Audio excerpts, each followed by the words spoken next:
At the end of 2016, I came to Japan to be part of a romantic relationship that very soon after my arrival broke apart. I was heartbroken and depressed, but I had received grant money to pursue a film project in Tokyo. I decided to stay for a year.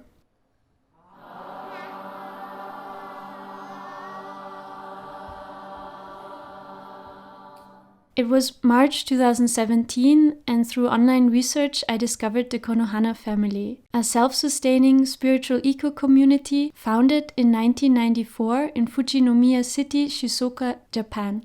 About 100 people, including their guests and care guests, live in their own words as one big family at the foot of Mount Fuji. 58 of them adult members and 26 children. A community that strives for harmonious living modeled on nature. Since they are open for guests to come visit all year round, I spontaneously decided to write them and ask if I could visit for 3 days. I'm aware that my perspective is that of a white European, the perspective of someone who doesn't speak the language well at all. I was very limited to only having deeper conversations with just 4 of the 84 members. Everything else worked through translation. I want to give you a glimpse into the experience I had there and just let you know that it's from my personal perspective. Upon my arrival, I was amazed by the professionality and immensity of it all. On over 100 fields and 4,000 square meters of greenhouses, they were organically farming 273 kinds of crops. They are self-sufficient in almost all foods except for oil, salt and sugar, producing 10 times more than what they actually use or need. The excess amount is used in their vegetarian restaurant, Lotus Land, and sold at local markets. This is part of their internal economic system.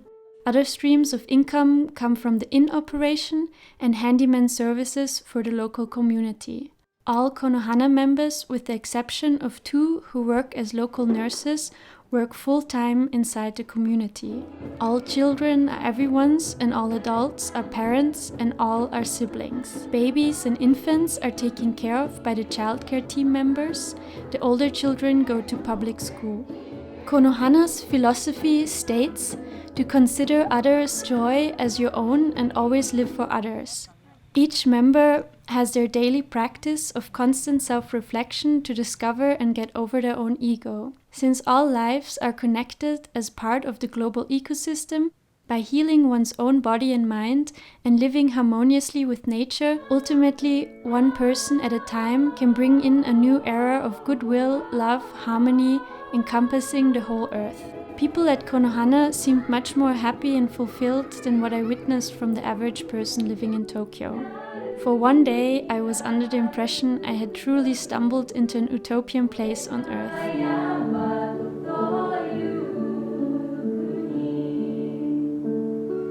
On my second day, I found out that physically scolding children was a measurement that was being taken when words were considered not effective. This is something I'm very strongly against, and I had a long discussion about it then and there. It made me question if I wanted to do a video series there in the first place. But I was told that this happens very rarely, maybe twice a year, and they usually try to solve things with words. I decided to stay at Konohana from May till July 2017 to do a 8-week weekly video series. At that time, I was still very depressed and surprised about how living there, spending time in nature, applying myself with farming and playing with the kids made my depression dissolve very fast. After less than a week, I felt completely transformed. This is also why I believe the natural therapy program that they offer there is very effective. I published the first video of what should have been a series at the end of May 2017, but then I stopped. At that point, I had witnessed kids being slapped multiple times and had become critical of the structure that had been presented to me as non-hierarchically and basis democratic. It hadn't been apparent to me how big the influence of Isadan, one of their founding members, was on the community. He is considered their spiritual leader, and special abilities, including being tapped into the flow of the universe, are being attributed to him. He also gives advice individually to all the members, initially through a character analysis that is mainly based on astrology and katakamuna, a universal sound system method in which they examine their life purpose through their name. Further on, the members get one-on-one feedback and advice in regards to their daily spiritual practice a few times a year, which they seem to look forward to immensely. Decisions are being made together by all the members at their 6 times a week group meetings, but if Isadon has an opinion on something, this is pretty much always considered the right thing to do, since he knows the flow of the universe, which all Konohana members try to be in harmony with. In my attempt to make weekly videos, I got overwhelmed with the amount of themes I was being presented with, and at one point decided to stop completely, with the intention to possibly review the video material and its themes at a later point. I lost a very valued Japanese collaborator on my film project due to the fact that he didn't want to work on the project if it included any footage of the Konohana family. He hadn't heard of the Konohana community before, but in his family there had been a history with cults, and he didn't want to be associated with anything that he considered might be one too. Every time I shared my experience at Konohana, people kept asking me the same question: is it a cult? The Konohana family itself declines this with the reasoning that they don't follow any specific religion, since any kind of fixed scripture is limited and therefore would be limiting to their spiritual development. I want to respect their wish to not be called a cult, and at the same time explore what I experienced in the context of this question. I found several lists that can be used as guidelines to evaluate if something is a cult. Here are some of the key points.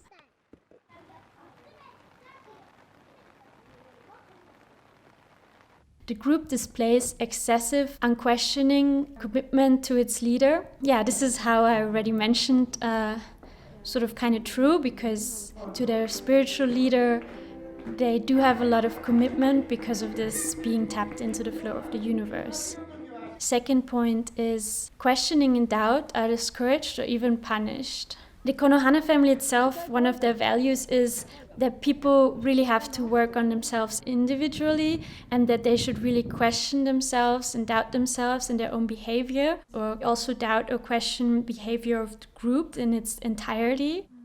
So I would say it's more about their daily life and about their own reflection about where maybe their ego would come in play, that they're very encouraged to do self-reflection.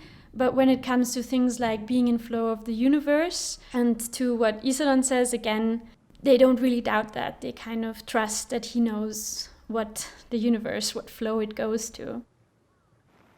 The group has a lot of secrecy around what they do, and to this I can say that's not true. They're very open, like they want to share with the community around them and with the guests what they're doing, because they say the mentality, the spirit of the Konohana, like the spirit of how a life on earth could be, they want to communicate that to the outside, and that want to communicate that through the crops and the products they sell to the outside, that the mentality is already instilled in that, and also through the events they do every month with the community around them, they want to show that. When I was there with my camera, I was able to go anywhere and everywhere, which for me as a camera woman was really amazing. And I've been on shoots where people questioned a lot while I was doing a documentary. Why are you filming this? Maybe don't go there. Maybe don't film this. This might not look good on us. And there was nothing of that kind at the Konohana family. I could freely film whenever or whatever. I never captured, for example, somebody being slapped, because I do feel that kind of behavior was changed by the camera being on. In general, people were so open and generous with me in how they let me in their life and film. Mind-altering practices, such as meditation, chanting, speaking in tongue, denunciation sessions, and debilitating work routines are used in excess. To that point, I can say there's chanting happening every day, but not in an excessive amount. It's more like an evening ritual. And The attitude of the Konohana family is that the whole life is a meditation. So they don't do any meditation practices. They say like they just have to be present every moment with whatever they do in their life to work on themselves spiritually. And so any kind of work is a meditation. But then work itself, I would say, is done excessively. There are no off days. It's like a 7-day work week. And you can really sense in the evenings, members of the Konohana family are very tired and exhausted. And when I talked to them about it, or I also witnessed somebody else who visited confronting them about it, we were told that as somebody who's not in the community, we could not understand this, because for somebody that's like in a capitalist society where you work for money or you don't really feel connected to your work, you feel very exhausted very quickly, and you sort of have to make a division between your working and non-working life. But for them, they see that part of their holistic way of being, that they don't make a differentiation, and that it fuels them so much knowing that what they do has a direct impact on the community, and that the food they harvest is being eaten in the evening and enjoyed by the community, that this is something we can't understand, I was told. The leadership dictates how members should think, act, and feel. I wouldn't say dictates. I mean, there's just a big emphasis of not acting out of your ego and acting for the community, and always questioning yourself what kind of mindset you are, and that your actions and what you say are for the greater good. And there's a lot of pressure around that. The group has a very us versus them mentality. This, I can say, is not true. The Konohana family does see themselves as setting an example for a new and different way of living, like a society that would bring peace to the world. But they want to share that spirit and mentality. They're very embedded and very collaborative with their surroundings. They collaborate with the local farmers. The restaurant is very popular in the community because it's so affordable and has such high quality. And they do events like, for example, the monthly soba restaurant that is always sold out, where they make soba for the local people living nearby. And they want to be as much open and connected and interchange with the outside, so that people can experience and then take what they learned there and take it with them to the rest of the world, and tell the rest of the world that it's possible to have a different way of life. They're also not like us versus them, in that they say anybody outside of the community is bad or wrong. They just say that the way that we are living now is like hurtful for the planet and hurtful to the human spirit and body, and that we need to change that. They're just saying this very money-based system is very wrong and not very humane, and it's the system that needs to be changed, and that the people also need to work on themselves and their ego, but that people themselves are not bad. They just need to also look at their dark sides to heal them. The leadership induces feelings of shame and guilt in order to influence or control members. So one thing I, for example, witnessed that I would say would fit that description is that at the point when I visited, Isaron, the spiritual leader, he was not eating anymore with the other members. He had stopped eating together with them in the big hall at one point because he said they weren't spiritually evolved enough. He didn't want to be in that environment because they were being sort of a bit lazy and working on themselves at that point. And so he started eating in his own room. The community, they were really stressed about that, and they tried to talk about ways how they could improve themselves. And they had a big meeting at one point in the evening, and that was the biggest outburst of emotion I witnessed in one of these evenings, because everybody was so tired. Nobody had a lot of ideas because they were so from the field work during the day, just tired. And there was one member who got really angry and sad and started crying because there was no constructive input giving about what they could do for the next steps for that spiritual improvement. So there was a lot of pressure around that, and then they decided to renovate the big hall to make the hall itself, the room, more up to date, give the room the essence of the room, a higher frequency.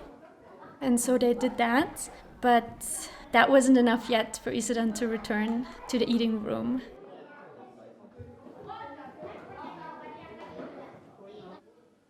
Another example would be that there was a lot of pressure around not lying. That's part of their being very transparent, and they just are very honest with what they do, how they do it. And for them, in order for this community to work, nobody should have secrets or nobody should lie to each other. And at one of the kids' meetings, it got very intense because two of the boys were caught in a lie. They used money that they should have used to go swimming for candy, and they got caught. And then there was really a big trial around the lying. Inspired by that incident, another incident where a kid was exposed for a lie, Isedan did a big lecture towards the kids about lying, where at the end of the lecture he was also angry that he didn't feel the kids took it serious enough. Subservience to the leader or group requires members to cut ties with family and friends. Members are encouraged or required to live and or socialize only with the group members. So none of the members have to cut ties with family and friends. Of course, they all live together in this big community, and so they mainly socialize with other members of the group. And sometimes once or twice a year they go visit their families, or depending how near the family is, they also might visit more often, or the family can visit them. That's also a possibility. There was one story I heard where members that stopped being members, there was a falling out between the communities and those three men that had left. And these three men left in anger. And then one of the members still met up with one of the men because he was her friend for some tea. And then that was very heavily criticized by the other members. And it was sort of you have to decide sort of to keep being friends with this person or with the community. The group is preoccupied with bringing in new members. This is not the case for the members at all. I've never seen them try to recruit anybody. For them, it's like that this way of living really takes a lot of devotion, and the person who wants to become a member really needs to want to live this kind of lifestyle. So all the members that they have, they found out about the Konohana family and stayed for a while there. To become a member, there's 1 year, sort of a trial year, where you're not a member yet, but you live there and try out this way of living. In this year, it's being assessed what are your qualifications, your talents, your skills that you could apply in the community. And at the end of that year, if you still want to be a member, you still feel like, yes, this is the lifestyle you want to do, then you become a full member. The membership, when they sign the membership contract, it does say that the person becomes a member for life. The person has to dedicate themselves to become a member for life. And there have been members that stop being a member. If they decide it's not for them anymore, then they also are not being prevented from leaving, because that's also the Konohana family says that would be harmful for the community, having somebody in the community who doesn't really want to live that lifestyle, be devoted to that lifestyle. They started out as 20 people and now they're almost 100. So in the last 25 years, the member count has been steadily growing. But as they say, very organically, because people find them, because they are searching for a life that's very different than, for example, the very stressful and often lonely lifestyle in Tokyo.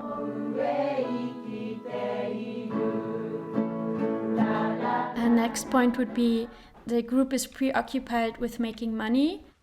I would also say no to that, because they do make quite a bit of money from the restaurant and from selling their products, since they produce 10 times the amount that they need for themselves. But at the same time, they sell their products and also the food at the restaurant and also the handiwork they do in the community as an extra income.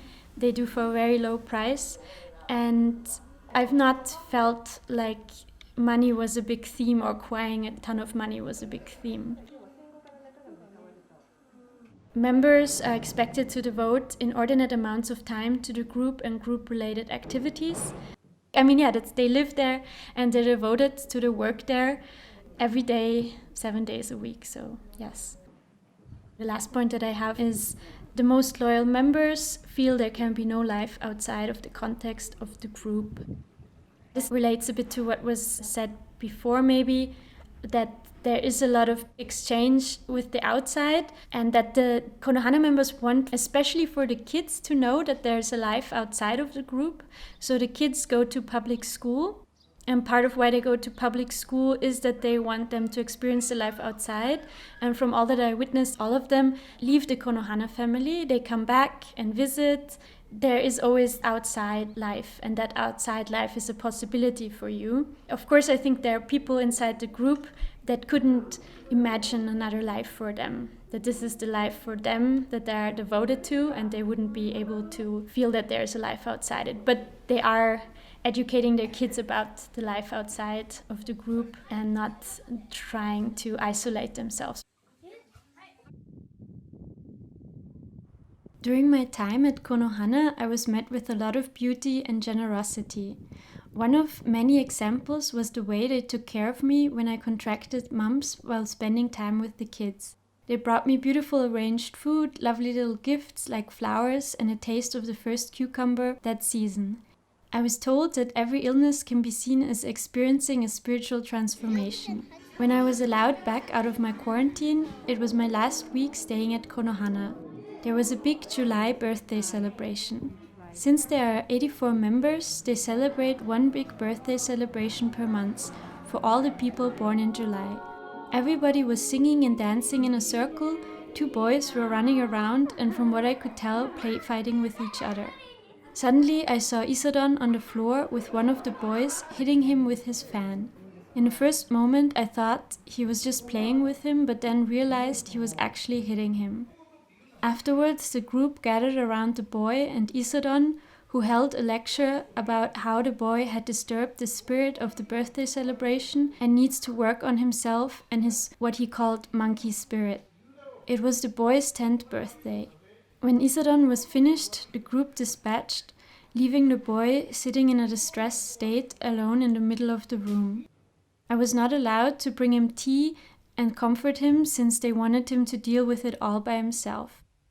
The scene was extremely disturbing to me, and furthermore, I was told that whenever Isadon hits someone, it's out of pure love, and the children can feel that it comes from that place, and that it is therefore beneficial to the person and in no way damaging. I think this kind of mixing up violence and love is very harmful and confusing to the psyche of a kid. The whole situation left me sad and angry. The attitude towards physical scolding as disciplinary method is something that's still quite common in Japan, and there are sadly no laws against it.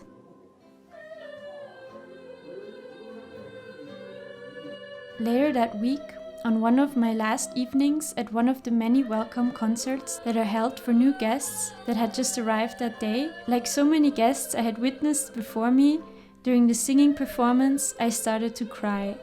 Tears just came tumbling out of me. I wasn't even completely sure why, but having to say goodbye so soon to all the beautiful people I had met at Konohana was surely part of it. Whenever people try something new that is outside the norm of our capitalist society, there's always immediately a lot of suspicion around it. I think critical thinking and analysis towards any new or current system is healthy and should be practiced. My experience at Konohana was a very complex one of awe towards the people and their abilities and what they've built, but also one of frequent revelation regarding beliefs and methods that I felt a lot of unease with. However, I would recommend everyone who is curious about the Konohana family to go and experience the community for themselves. It was truly a transformative encounter and showed me in a lot of ways what humanity is capable of when we share resources and build from collaborative structures.